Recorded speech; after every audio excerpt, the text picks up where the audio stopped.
গোৱালপাৰা জিলাৰ ৰাজমিতাৰ ৰাজীৱ ভৱনত দুষ্কৃতিকাৰীয়ে উলমলে তলা। এই ঘটনাক কেন্দ্ৰ কৰি কংগ্ৰেছৰ বিষয়ববীয়াসকলৰ মাজত তীব্ৰ চাঞ্চল্যৰ সৃষ্টি হৈছে। আজি ৰাজমিতা যুৱ কংগ্ৰেছৰ উদ্যোগত যুৱ সন্মিলন আছিল, কিন্তু নিশাৰ ভাগতে একাংশ দুষ্কৃতিকাৰীয়ে ৰাজীৱ ভৱনত তলা লগাই থয়। পিছত ৰাজীৱ ভৱনৰ বাহিৰতে যুৱ সন্মিলন অনুষ্ঠিত কৰিবলগীয়া হয়। কংগ্ৰেছ দলক কালিমা হানিবলৈ একাংশ দুষ্কৃতিকাৰী তথা একাংশ ছদ্মবেশী কংগ্ৰেছী লোকে এনে কাৰ্য সংঘটিত কৰিব পাৰে বুলি সন্দেহ প্ৰকাশ কৰে যুৱ কংগ্ৰেছৰ বিষয়ববীয়াসকলে। আজি অনুষ্ঠিত হোৱা যুৱ সন্মিলনত আগন্তুক পঞ্চায়ত নিৰ্বাচন সম্পৰ্কে আলোচনা কৰা হয় আৰু সভাত জিলা যুৱ কংগ্ৰেছৰ সভাপতি সম্পাদককে ধৰি ভালেসংখ্যক যুৱক উপস্থিত থাকে। আমি গোৱালপাৰা জিলা যুৱ কংগ্ৰেছৰ উদ্যোগত জলেশ্বৰ সমষ্টিৰ অন্তৰ্গত ৰাজমিতা ৰাজীৱ ভৱনত এটা যুৱ সন্মিলন সভাৰ আয়োজন কৰিছোঁ।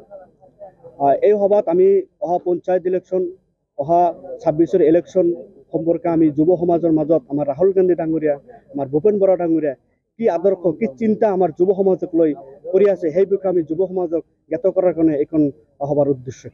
কিন্তু আমি ৰাজীৱ ভৱনত তলা একচুৱেলি ৰাতি আমি কালি আবেলি মানত আমি ৰাজীৱ ভৱনৰ চাবি লৈছিলোঁ, লৈ কিনে আমি ৰাজীৱ ভৱন ল'ৰা দি আমি চাফা তাফা কৰিছিলোঁ। আজি আমি সমস্ত ল'ৰা ইয়াত আহিছে ৰাজীৱ ভৱনত সোমাব, কিন্তু দেখা গ'ল ছদ্মবেশী কিছুমান কংগ্ৰেছী আছে, কংগ্ৰেছৰ কালিমা কংগ্ৰেছৰ নীতি আদৰ্শ নষ্ট কৰাৰ কাৰণে এটা কুচক্ৰান্তি ইয়াতে সোমাই পৰিছে।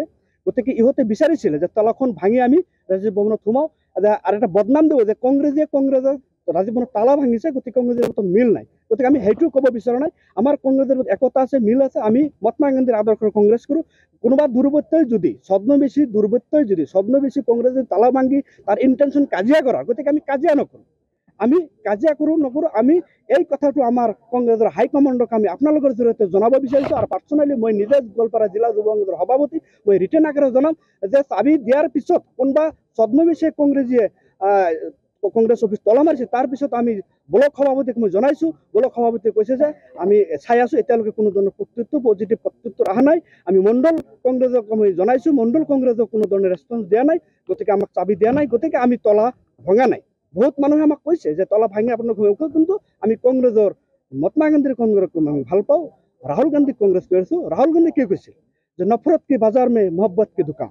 গতিকে আমি ইহঁতৰ উদ্দেশ্য, ছদ্মবেশী কংগ্ৰেছৰ উদ্দেশ্য যে কংগ্ৰেছৰ মাজত আমি এটা হাই কাজিয়া লগাব লাগে, কিন্তু আমি সেইটো কৰিব বিচাৰোঁ নাই। আমি শান্তিপূৰ্ণভাৱে ছদ্মবেশী চক্ৰটো একচুৱেলি মই নাম কোৱা ঠিক নহ'ব, আপোনালোকে ইতিমধ্যে জ্ঞাত হৈছে। গতিকে জল পটপট হৈ পৰিছে। কংগ্ৰেছৰ ব্লক প্ৰেচিডেণ্ট যদি কংগ্ৰেছৰ চাবি দিয়াত মানে অসন্মতি প্ৰকাশ কৰিছে, মণ্ডল প্ৰেচিডেণ্ট অসন্মতি প্ৰকাশ কৰিছে, আমাৰ MLAক ফোন মাৰিছোঁ, দুবাৰ ৰিচিভ কৰা নাই। গতিকে কি আছে আমি এইটো ভিতৰুৱাভাৱে আমি আলোচনা কৰিলাম, কিন্তু আমি কাকো ৰাজহুৱাভাৱে দোষাৰোপ কৰিব বিচৰা নাই। ছদ্মবেশী কংগ্ৰেছৰ মাজত এটা কাজিয়া লগাব বিচাৰিছে, এইটো আমি কাজিয়া নকৰোঁ। 100% পঞ্চায়ত ইলেকশ্যনত আমাৰ গোৱালপাৰা জিলাৰ পৰা 30% টিকেট আমি কংগ্ৰেছৰ হাইকমাণ্ডক আমি বিচাৰিম। 30%, শতকৰা 30টা টিকেট যুৱকক প্ৰাধান্য দিব লাগে। আৰু আমাৰ যিকেইটা জিলা পৰিষদ মোটামুটি এটা সমষ্টিত আমি এটা জিলা পৰিষদ আমি বিচাৰিম। ভাবিছোঁ পাৰ্টীয়ে যদি সিদ্ধান্ত কৰে, পাৰ্টীয়ে যদি মোক প্ৰাৰ্থিত্ব দিয়ে মই খেলিম। সেনেকুৱা নাই, আজিৰ পৰা নহয়। মই 2009ৰ পৰা কংগ্ৰেছৰ পৰ্টফলিঅ' হোল্ড কৰি আছোঁ। 2009ৰ পৰা মই কংগ্ৰেছৰ কাম কৰিছোঁ। আজিৰ পৰা এক যুগ পাৰ হৈ গৈছে। পাৰ্টীয়ে যেতিয়া য'ত দায়িত্ব দিয়ে মই তাতেই নিষ্ঠা সহকাৰে পালন কৰি আছোঁ। তলামাৰা সম্পৰ্কে বিধায়ক মহোদয়ৰ লগত আমি কথা পাতিবলৈ চেষ্টা কৰিছোঁ, ফোনটো ধৰা নাই, হয়তো চাগে বিজি আছে। তাৰ পৰা আমি ডাইৰেক্ট কথা মানে নুশুনি কিনে মই ক'ব নোৱাৰিম বিধায়ক ইয়াৰ লগত জড়িত আছে বুলি মই ক'ব নোৱাৰিম।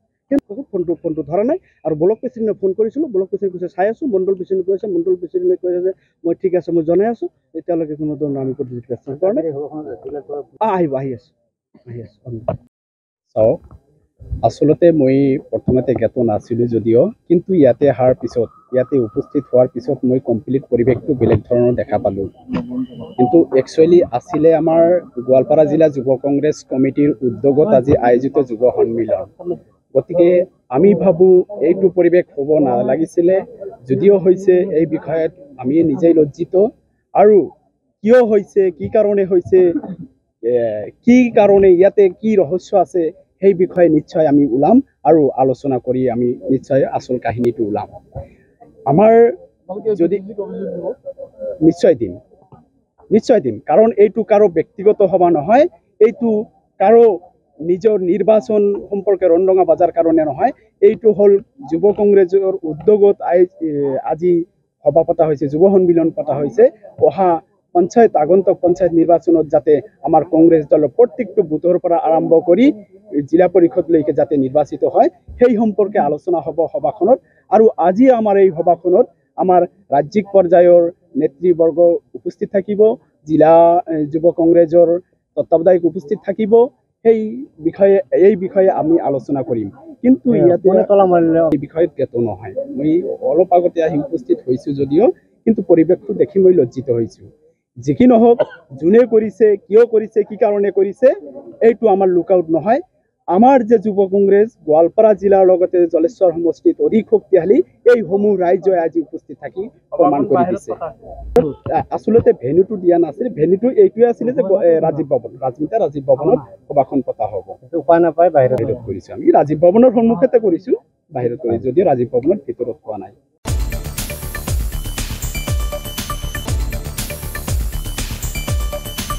লখিমপুৰৰ পৰা চাহিৰ আব্বানীৰ ৰিপৰ্ট, সংবাদ লহৰ।